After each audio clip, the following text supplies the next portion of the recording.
Ya. Assalamualaikum warahmatullahi wabarakatuh. Sebelumnya, terima kasih atas kesempatannya. Kami dari kelompok basis data ingin mempresentasikan kajian artikel jurnal yang telah dikerjakan oleh kelompok kami. Nah, anggota kelompok kami yang pertama ada Marstella Natalin Purbasiboro dengan NIM G6401231101. Yang kedua, Alia Syahira G6401231116 dan yang terakhir Kali Syarana Putri G6401231141. Nah, jadi artikel yang akan kami bahas yaitu artikel yang berjudul Dependable Workflow Management System for Smart Farms. Nah, artikel ini membahas pengembangan sistem manajemen alur kerja atau workflow management system yang andal untuk platform pertanian pintar yang bernama Clue Farm. Nah, penelitian ini menyoroti latar belakang, tujuan, metode, hasil, serta analisis sistem berbasis arsitektur microservice untuk meningkatkan efisiensi dan skalabilitas di sektor pertanian pintar. Nah, untuk latar belakang dari artikel ini sendiri yaitu adanya tantangan pertanian modern. Nah, seperti yang kita tahu, zaman itu kan semakin berkembang cepat ya. Maka dari itu pertanian tradisional ini dia menghadapi banyak sekali tantangan. Contohnya yaitu efisiensi yang rendah, keterbatasan sumber daya, dan dampak lingkungan yang besar. Nah, maka dari itu dibutuhkan inovasi dalam mengelola pertanian. Nah, dari sinilah kita dapat mengambil suatu konsep yang bernama smart farming. Nah, smart farming ini dia bisa berupa seperti IoT dan big data. Nah, tujuannya itu untuk meningkatkan produktivitas dan efisiensi praktik pertanian. Nah, maka dari itu dibuatlah platform web yang bernama Clue Farm yang memudahkan pengelolaan dan pemantauan pertanian. Nah, untuk tujuan dari artikel ini sendiri yaitu mengembangkan arsitektur manajemen alur kerja yang andal. Nah, untuk menggapai hal tersebut, maka dapat dicapai dengan melakukan pendekatan berbasis microservice. Nah, pendekatan ini diharapkan dapat meningkatkan skalabilitas dan performa sistem. Nah, selain itu, fokus utama penelitian ini juga untuk mengoptimalkan kinerja sistem pada skenario dengan jumlah pengguna yang besar. Selanjutnya boleh dilanjutkan oleh rekan saya. Oke, saya lanjutkan. Saya akan membahas tentang metode penelitian dan komponen teknologi dalam Kuvar dengan fokus penggunaan NoSQL dan khususnya Neo4j sebagai database utama. Nah, pertama, di sini ada arsitektur microservice. Nah, arsitektur microservice ini sistem yang dibangun dengan end-to-end, di mana setiap layanan bekerja secara modular, baik di back-end maupun di front-end. Hal ini meningkatkan efisiensi dan memungkinkan penggunaan kembali kode serta penanganan skala lebih besar.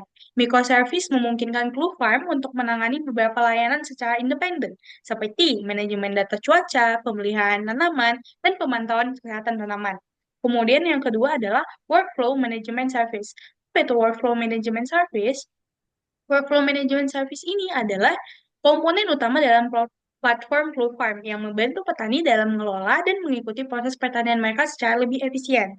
Fungsinya meliputi membimbing petani melalui berbagai aktivitas di lahan pertanian dan memberikan pengingat mengenai langkah-langkah yang perlu diambil pada tanggal-tanggal tertentu. Layanan ini bertujuan untuk meningkatkan produktivitas pertanian dengan memandu petani dalam proses bertani serta membantu mereka dalam menyelesaikan tugas administratifnya.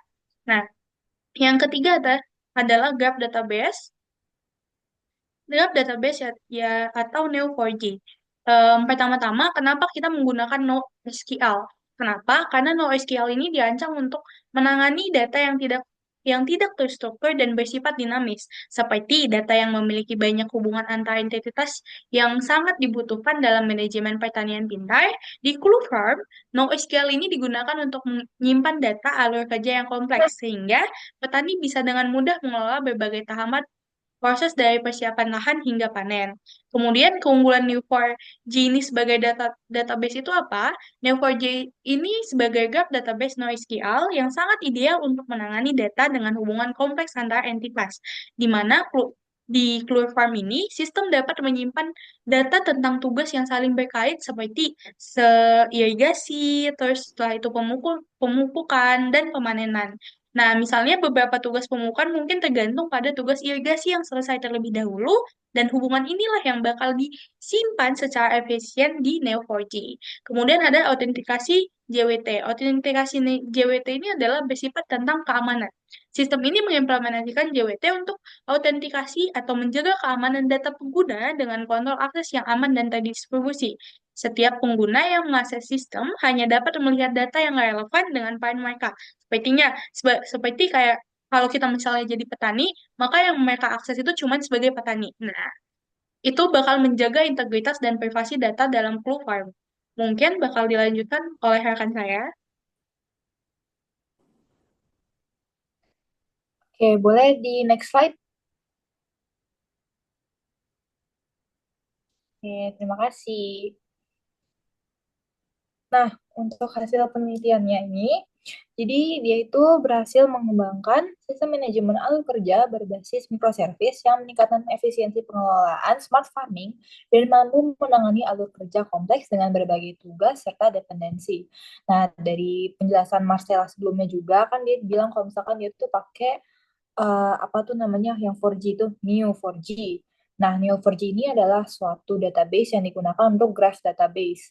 Nah, penggunaan database dari Neo4j ini memungkinkan sistem menyimpan dan memproses data alur kerja yang kompleks dengan lebih fleksibel dan efisien. Terus habis itu juga hasilnya yang lain itu juga ada performa yang stabil, bisa dicek juga di jurnalnya, ada sudah diujikan juga. Nah, pengujian menunjukkan bahwa Clufarm ini mampu menangani banyak pengguna secara bersamaan dengan waktu respons yang stabil, bahkan hingga 1.000 pengguna.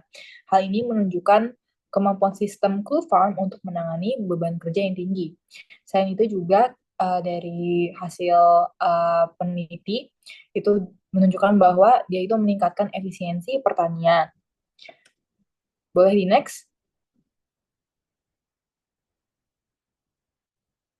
Nah, terus untuk implikasi dan kontribusinya, si School Farm ini itu berkontribusi dalam bidang smart farming.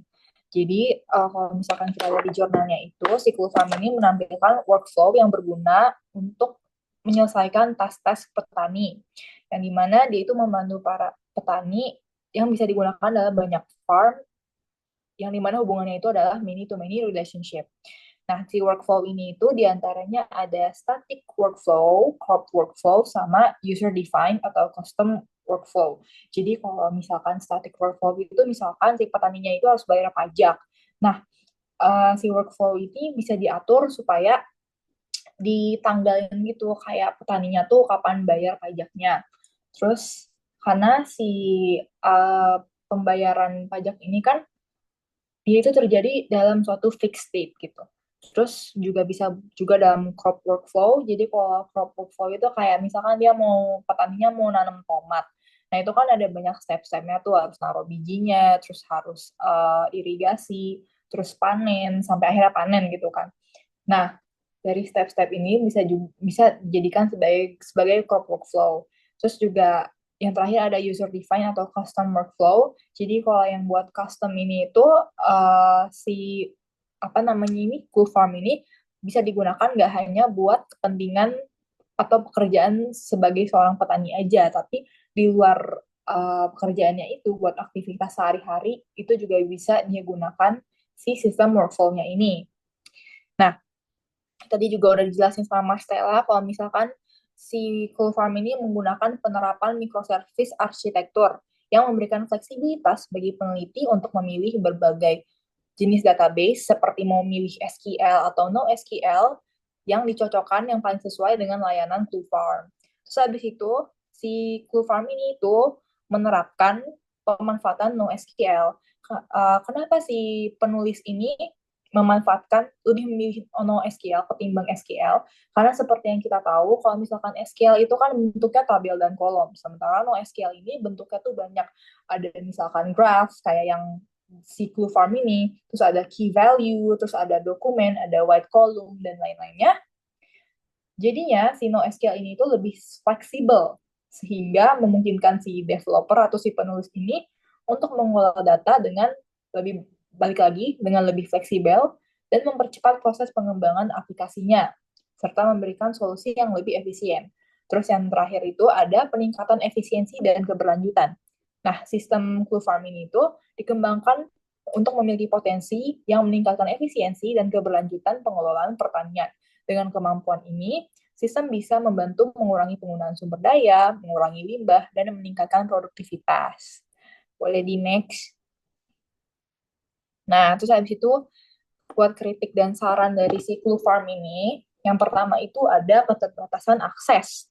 Nah, jadi berdasarkan data yang saya dapatkan dari jurnal yang bernama Pergeseran Mata Pencarian pada Generasi Muda Petani di Desa Selopanggung, Kabupaten Kediri, terbitan Desember 2021, karya Trimurti Ningtyas dan Aminatul Kurnia, ini menunjukkan kalau misalkan kebanyakan lulusan petani itu berasal dari sekolah dasar, yang dimana anak-anak sekolah dasar ini itu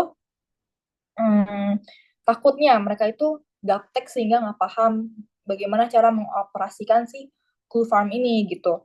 Dan karena dia gaptek, jadinya dia nggak bisa makainya. Justru Cool Farm ini yang digunakan untuk mempermudah petani, malah jatuhnya sia-sia karena petaninya nggak paham cara mengoperasikannya gimana.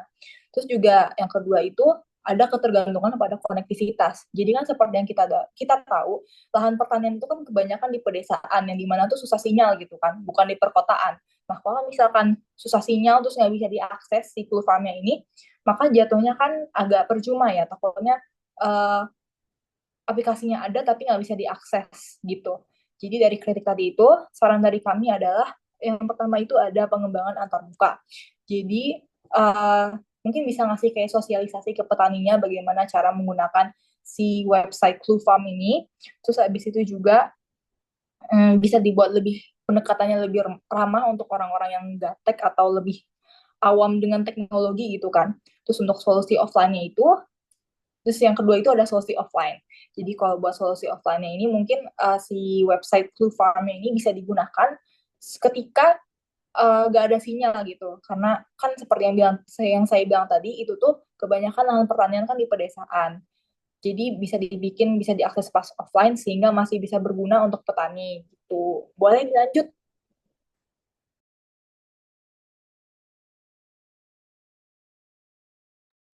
Oke, saya lanjut untuk menarik kesimpulan dari pembahasan kami dari awal sampai akhir.